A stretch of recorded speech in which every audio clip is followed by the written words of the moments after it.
दोस्तों जय हिंद। मैं हूं शम्स तबरेज और आप देख रहे हैं टाइम्स मेल। अमेरिका और इजराइल की इस वक्त नींद हराम हो चुकी है।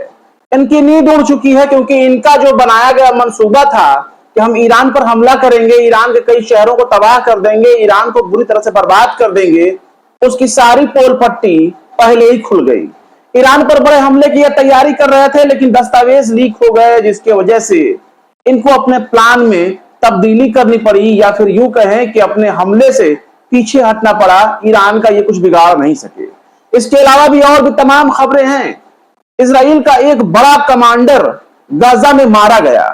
इजराइल को एक बहुत बड़ा नुकसान हुआ हमास के जरिए। उसने सोचा था कि जिस तरह से याह्या सिनवार को उसने मार दिया तो गाजा की जंग शांत हो गई और गाजा में अब हमास जो है वो सरेंडर बोल देगा, गाजा में सीज फायर हो जाएगा। उन सारे सपनों पर पानी फिर गया है और हमास ने इजराइल के एक बड़े कमांडर को मार गिराया है। इसके अलावा हिजबुल्लाह ने इजराइल को अपनी ताकत दिखाई है। उसने हाइफा समेत कई मिलिट्री ठिकानों पर हमला भी किया है और इजराइल का सबसे घातक ड्रोन हर्मीज 900 उसको पीछे भागने पर मजबूर कर दिया, उसे लौटने पर मजबूर कर दिया। वहीं दूसरी तरफ इजराइल के लिए इराकी रेजिस्टेंस भी एक बड़ी मुसीबत बन रहे हैं, क्योंकि उन्होंने गोलान हाइट्स और जॉर्डन के कब्जे वाले इलाके पर बने मिलिट्री ठिकानों पर जमकर हमला किया है। इसके अलावा इजराइल ने हिजबुल्लाह को चोट देने के लिए बैरूत में उसके उन ठिकानों पर हमला करना शुरू कर दिया है जिसे बुनियादी ठिकाना माना जाता है, जिसके वजह से हिजबुल्लाह को काफी नुकसान भी हो सकता है। लेकिन हिजबुल्लाह इनको मुंहतोड़ जवाब दे रहा है और इनके कई सैनिकों को भी वो मार चुका है। गाजा में भी इनके सैनिक मारे जा रहे हैं, लेबनान में भी इनके सैनिक मारे जा रहे हैं। कदम रखते ही इजरायली सैनिकों को चीथे उड़ जा रहे हैं। इजराइल और नेतन्याहू अपनी नाकामियों का बदला लेने के लिए गाजा और लेबनान पर खुन्नस उतार रहे हैं। यहां तक कि इन लोगों ने संयुक्त राष्ट्र की जो शांति सेना लेबनान में मौजूद है उस पर भी इन्होंने हमला कर दिया। उसके भी एक ढांचे को इजराइल ने तबाह कर दिया। इसके अलावा और भी तमाम खबरें मौजूद हैं जिस पर हम डिस्कस करेंगे, लेकिन सबसे पहले बात कर लेते हैं इजराइल के जरिए ईरान के खिलाफ की जाने वाले तैयारियों के बारे में, जिस तैयारी को लेकर के पूरे मिडिल ईस्ट में ही नहीं पूरी दुनिया में हंगामा मचा हुआ कि आखिर कैसे हो गया। ईरान को सबक सिखाने के लिए इजराइल बहुत दिनों से तैयारी कर रहा था। इन तैयारियों के सिलसिले में उसने अच्छी खासी अपने डिफेंस को मजबूत कर रखा था कि हम जब चाहे तब ईरान के ऊपर हमला कर देंगे, ईरान के शहरों को तबाह कर देंगे, ईरान के परमाणु ठिकानों को तबाह कर देंगे, ईरान के तेल ठिकानों को तबाह कर देंगे। तमाम तरह की तैयारी इन्होंने बिल्कुल कर रखी थी।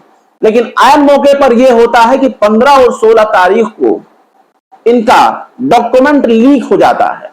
ईरान के समर्थन वाले जो टेलीग्राम ग्रुप होते हैं या टेलीग्राम के जो अकाउंट होते हैं उनमें खुफिया डॉक्यूमेंट लीक हो जाता है। और सबसे खास बात यह है कि ये तमाम डॉक्यूमेंट जो हैं वो फाइव आइज जो कंट्री हैं, जो अपनी सूचनाओं को, गोपनीय सूचनाओं को कंट्रोल करते हैं, एक दूसरे से सूचनाओं को शेयर करते हैं, ये उनके पास ये डॉक्यूमेंट होनी चाहिए थी। और ये फाइव आइज वाले डॉक्यूमेंट ये लीक होकर ईरानियन जो टेलीग्राम हैं उनके ऊपर चली गई और उसके बाद ये तमाम दस्तावेज लीक हो गए। अमेरिकी एजेंसियां इसकी जांच कर रही हैं। अमेरिका की खुफिया एजेंसी और FBI संयुक्त रूप से इस लीक हुए डॉक्यूमेंट की जांच कर रही है कि आखिर इनका खुफिया दस्तावेज लीक कैसे हो गया। पूरी दुनिया में इस बात को लेकर चर्चा हो रही है। पूरा पश्चिम जगत इस चीज से हिला हुआ है कि आखिर ईरान पर की जाने वाली तैयारियां पहले कैसे लीक हो गई, आखिर कैसे लीक हो गई। इन तमाम मामलों की जांच की जा रही है। लेकिन घबराइए मत, यहां दो कंडीशन है। आप अमेरिका और इजराइल को इतना बहादुर मत मानिए कि वो दूसरे के देशों पर सीधे वो हमला कर देंगे, इस तरह से तैयारी कर देंगे, उनका दस्तावेज लीक हो जाएगा। अगर फाइव आइज से वो लीक नहीं हुआ, फाइव आइज यानी 5 देश, यानी अमेरिका, ऑस्ट्रेलिया, कनाडा, न्यूजीलैंड और ब्रिटेन, इन 5 देशों के अलावा अगर ये डॉक्यूमेंट टेलीग्राम पर पहुंच गए हैं तो इसका मतलब यह है कि इन 5 देशों के जरिए या तो किया गया होगा, लीक किया होगा, इन्हीं के जरिए लीक किया गया होगा, या फिर खुद अमेरिका और इजराइल ने इनको सोशल मीडिया पर लीक किया होगा, यह दिखाने के लिए कि देखो हम बहुत बड़ी तैयारी कर रहे हैं और हम ईरान को बिल्कुल तबाह कर देंगे, उसको बिल्कुल बर्बाद कर देंगे। इस तरह की तैयारियां वो कर रहा है और ये ईरान को डराने धमकाने के लिए भी हो सकता है, क्योंकि जंग में, जब कोई भी जंग होती है तो उसमें एक मनोवैज्ञानिक युद्ध भी शामिल होता है, साइकोलॉजिकल वॉर। यानी वो वॉर, वो जंग जो आपके धरातल पे नजर नहीं आ रही है, लेकिन वो दिमागी खेल के तौर पर खेला जा रहा है, आपके दिमाग से खेल रहा है। तो इजराइल और अमेरिका, ये भी हो सकता है कि ये रेजिस्टेंस फोर्सेस और ईरान के दिमाग के साथ ये खेल रहे हैं, उन पर मनोवैज्ञानिक दबाव बना रहे हैं, उनको उलझा रहे हैं कि देखो, हम अरब देशों के दबाव के आगे नहीं झुकने वाले। अरब देश अगर कह दे रहे हैं कि ईरान के ऊपर हमला ना करो वरना तुम्हारे तेल की बर्बादी हो जाएगी, पूरा यूरोप तेल से बिल्कुल महरूम हो जाएगा, इस चीज से इजराइल डरने वाला नहीं, ना अमेरिका डरने वाला है, बल्कि इजराइल बड़े पैमाने पर पूरा ईरान ही तबाह करने की तैयारी कर रहा था।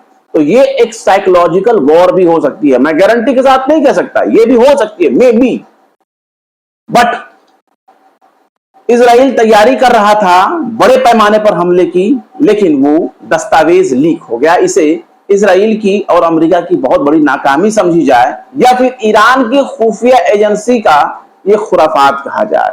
हो सकता है ईरान की खुफिया एजेंसी ने काम किया हो, ताकि दस्तावेज पहले से लीक हो गए और अमेरिका इजराइल को अपने कदम पीछे हटाने पड़े, या फिर उनकी तैयारियों की पोल पट्टी खुल गई।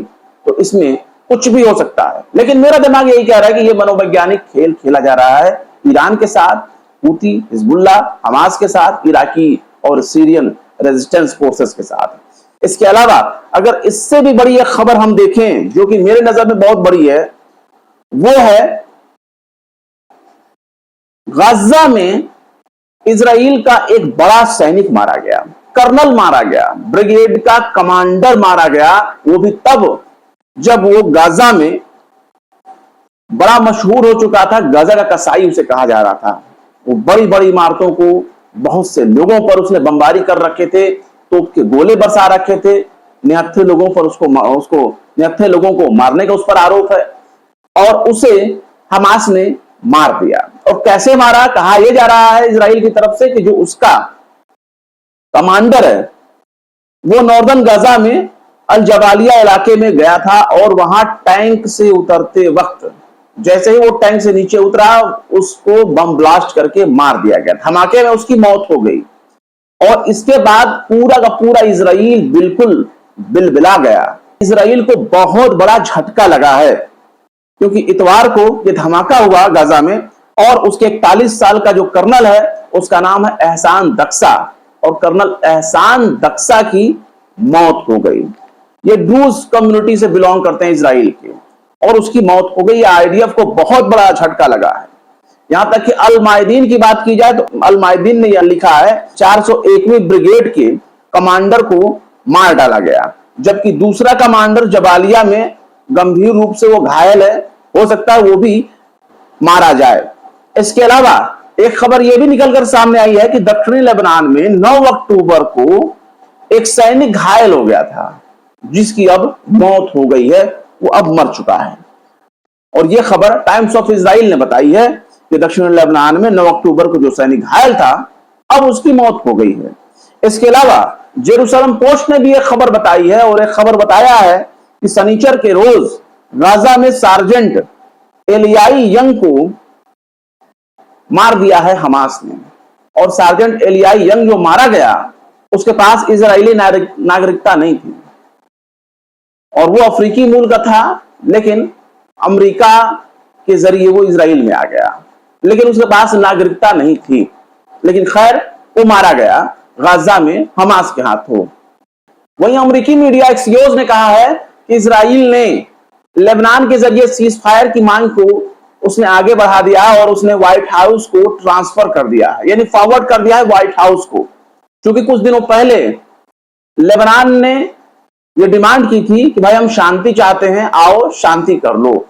और उसके बाद इजराइल जो है बीच में ही फंस गया था कि आखिर वो क्या करे। अगर वो शांति की बात नहीं करता है तो दुनिया उसे जालिम समझेगी, और यही समझेगी कि इनका मकसद तो वही है, ये गाजा पर भी कब्जा करना चाहते हैं, ये लेबनान पर भी कब्जा करना चाहते हैं, ये हर जगह कब्जा करना चाहते हैं, और चाहते हैं कि हर जगह इनका ही कब्जा हो। यानी ग्रेटर इजराइल ये बनाने के मंसूबे को अपना अंजाम देना चाहते हैं, और दुनिया सावधान ना हो जाए, इसलिए इजराइल ने अब अपने मंसूबे को अंजाम देने के लिए फिलहाल उस पर ठंडा पानी डालना शुरू कर दिया है। इजराइल ने सीज फायर की डिमांड को अब व्हाइट हाउस को ट्रांसफर कर दिया है। व्हाइट हाउस डिसाइड करेगा इसको जो है सीज फायर कैसे लागू किया जाए लेबनान के भीतर। लेकिन सबसे बड़ी बात यह है कि इजराइल अपनी मक्कारी से बाज नहीं आ रहा है। इजराइल ने अपनी 2 शर्तें रखी हैं, और जो 2 शर्तें रखी हैं उसे लेबनानी मीडिया ये कह रही है कि ये जो 2 शर्तें हैं इजराइल के जरिए रखा गया लेबनान के ऊपर, वो दोनों ही लेबनान की सालमियत को खतरा है, लेबनान की संप्रभुता को खतरा है। जो उसका अपनी स्वायत्ता, उसकी आजादी है लेबनान की, उसकी आजादी के ऊपर बहुत बड़ा खतरा है। जो 2 शर्तें इजराइल ने रखी हैं वो 2 शर्तें ये हैं कि वो चाहता है कि बॉर्डर पर, यानी लेबनान के बॉर्डर पर वो अपनी सेना तैनात करेगा, वो वाली सेना जो कब्जे वाली सेना है, और कब्जे वाली सेना वो वहां पर रखना चाहता है।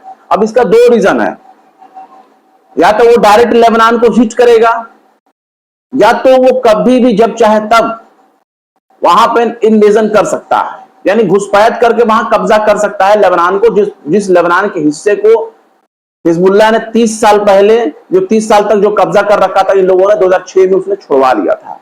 तो इसलिए ये लेबनान और हिजबुल्लाह को कमजोर करने के लिए ये बॉर्डर पर अपने कब्जे वाली सेना वहां तैनात करना चाहते हैं।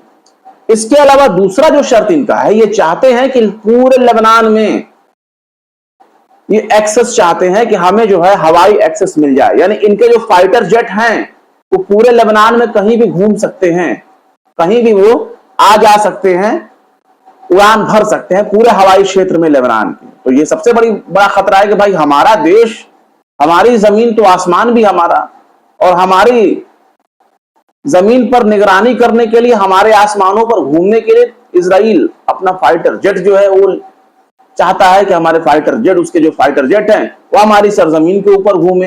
तो ये आजादी चाहता है इजराइल कि लेबनान के आसमानों पर उसकी निगरानी हो, और वो जब चाहे तब कहीं भी वो हमला कर सकता है, हिजबुल्लाह के नाम पर तबाही मचा सकता है, किसी एक नए आतंकी संगठन का नाम लेकर के भी वो कह सकता है कि भाई साहब एक आतंकी संगठन है, हम उस पर हमला कर रहे थे, हम तो हिजबुल्लाह के ऊपर भी हमला नहीं कर रहे थे, ना ही हम लेबनान के ऊपर हमला कर रहे थे, लेबनानी किसी के ऊपर हमला कर रहे थे। वहां तो किसी भी इमारत को दिखा देगा कि इस इमारत में आतंकी संगठन अपनी वारदात की प्लानिंग कर रहे थे, खुफिया सूचना मिला था, वो उस इमारत को पूरा का पूरा उड़ा देगा, चाहे कितने भी नागरिक क्यों ना मारे जाए। तो ये इनकी प्लानिंग स्ट्रेटजी रही है जो ये गाजा में अपनाते रहे हैं, और वही प्लानिंग अब ये लेबनान में कर रहे हैं। लेकिन लेबनानीज जो लोग हैं इन चीजों को समझते हैं, और लेबनीज मीडिया ने इस मामले में अपनी खबर भी शाया की है।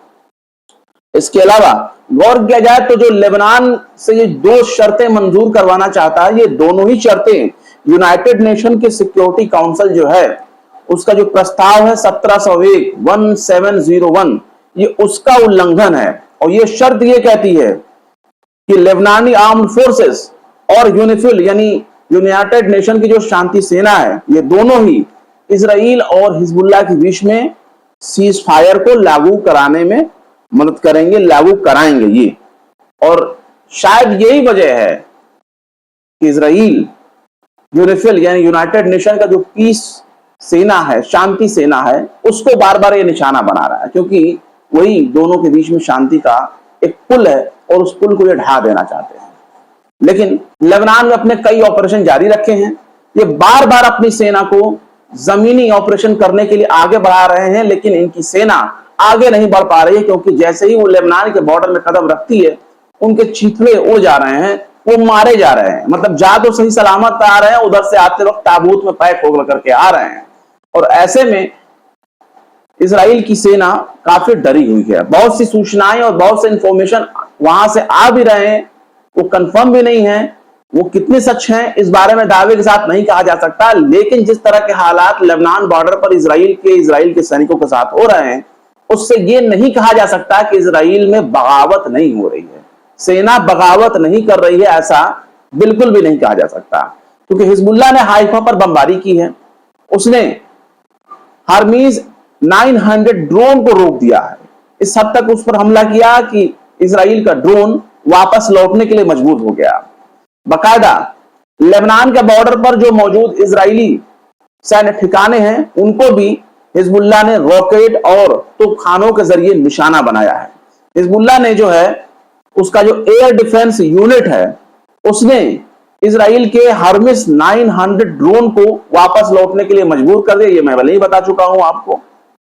इसके अलावा बाकायदा पूरी टाइम टेबल ही उनकी मौजूद है।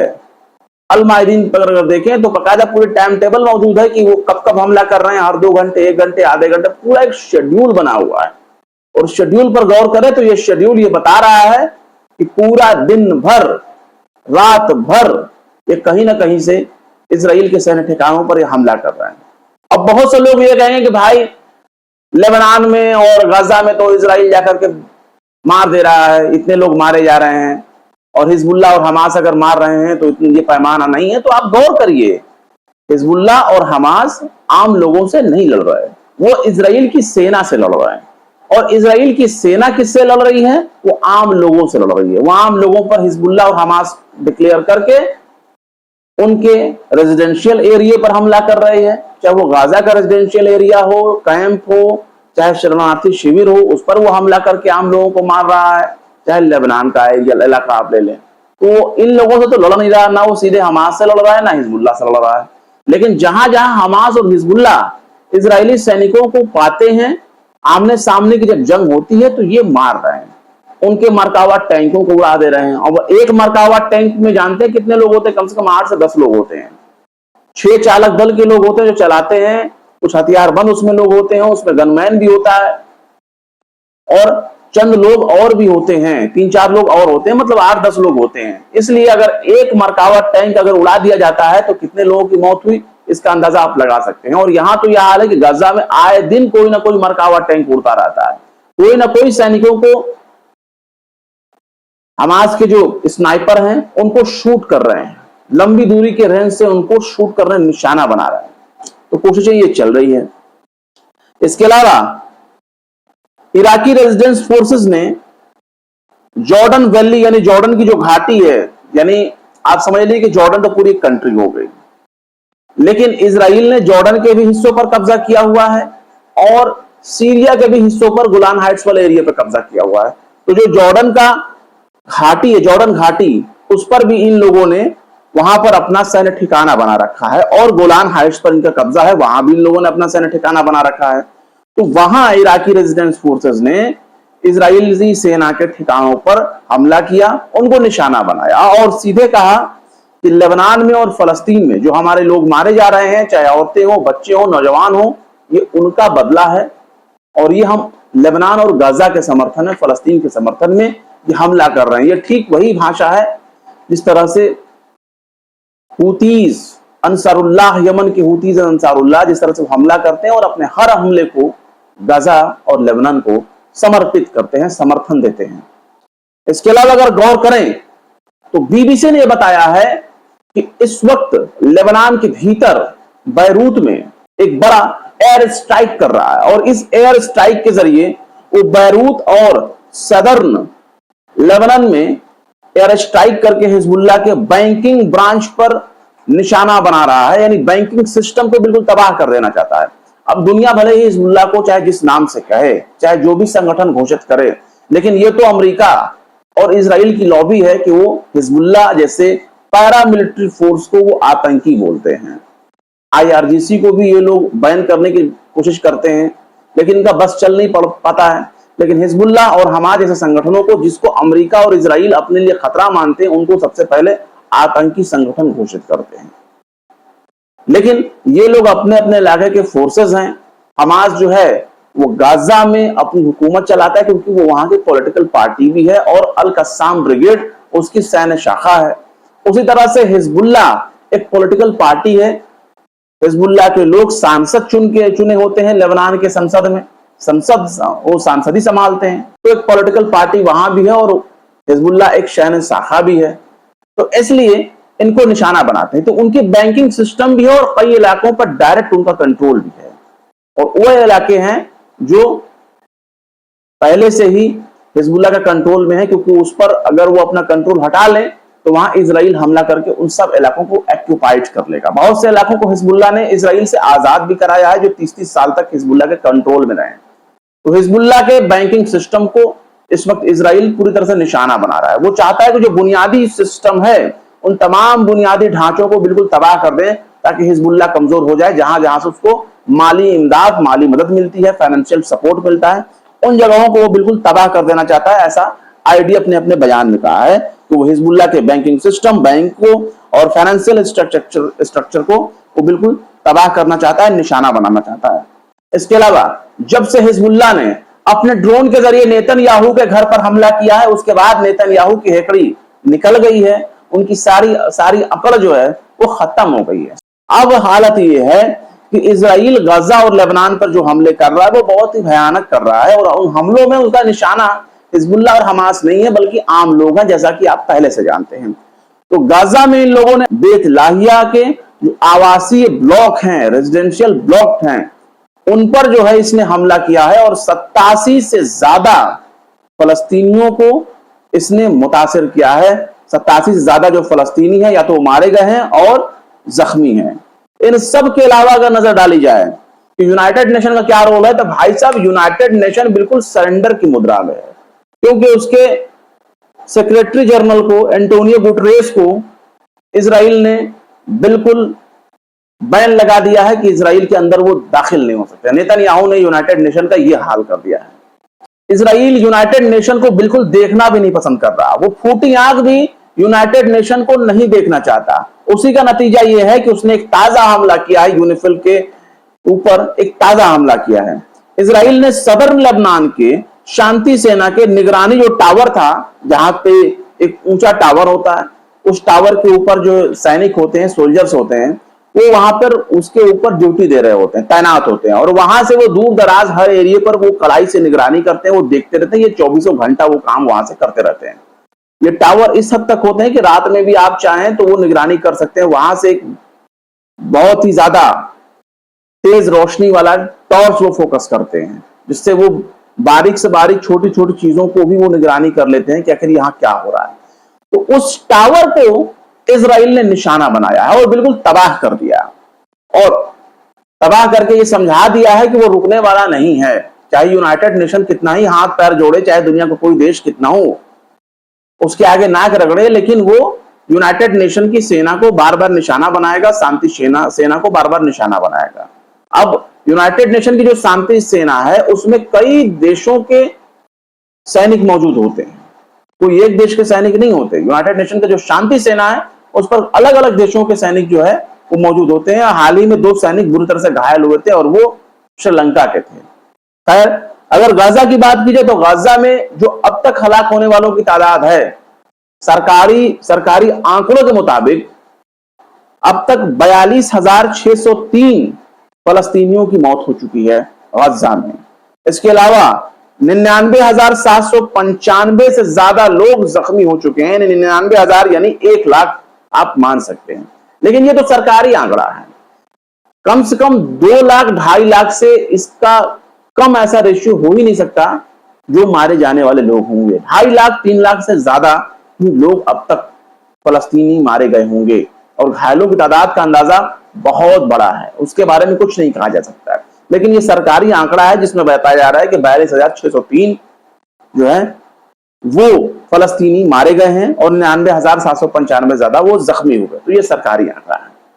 लेकिन सवाल यहां यह भी उठता है कि जिस तरीके से हिजबुल्ला इनको कड़ी चुनौती दे रहा है और उनसे न लड़ करके ये एयर स्ट्राइक करके बैरूत पर, लेबनान के दूसरे शहरों पर यह हमला करके आम लोगों को नुकसान पहुंचा रहे हैं, इसका सीधा सा पैटर्न आपको बिल्कुल गाजा वाला नजर आएगा। बिल्कुल गाजा में जिस तरह से तबाही मचाते आए हैं, ठीक वही हाल ये लेबनान में करना चाहते हैं, और अब तक 2000 से ज्यादा लेबनीज लोग जो है वो मारे जा चुके हैं, हलाक हो चुके हैं। तो इस तरह से इजराइल लड़ रहा है। कितना वीर बहादुर है ये आप समझ सकते हैं। आम लोगों से लड़ करके ये खुद को शेर समझ रहा है।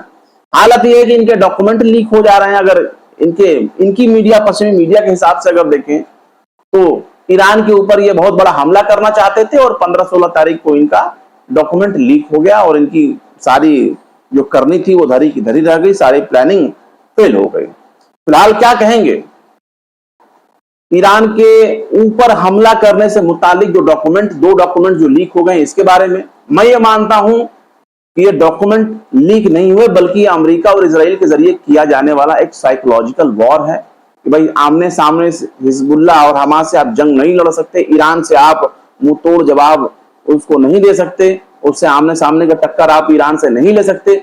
इसलिए साइकोलॉजिकल वॉर में उलझाया जाए, मनोवैज्ञानिक युद्ध लड़ा जाए कि हम ज्यादा हैं, इस तरह का साइकोलॉजिकल वॉर लड़ा जाए। फिलहाल क्या कहेंगे इस खबर के बारे में कमेंट बॉक्स में जरूर बताएं। वीडियो अगर पसंद आए तो लाइक करें, शेयर करें और बेबाक निष्पक्ष स्वतंत्र पत्रकारिता को सपोर्ट करने के लिए आप हमारे चैनल टाइम्स मेल को जरूर से जरूर सब्सक्राइब करें और हां, बेल आइकन का घंटी वाला बटन जरूर दबा दें ताकि आपको हमारे चैनल पर आने वाले नए वीडियो की नोटिफिकेशन फौरन ही मिल जाया करें।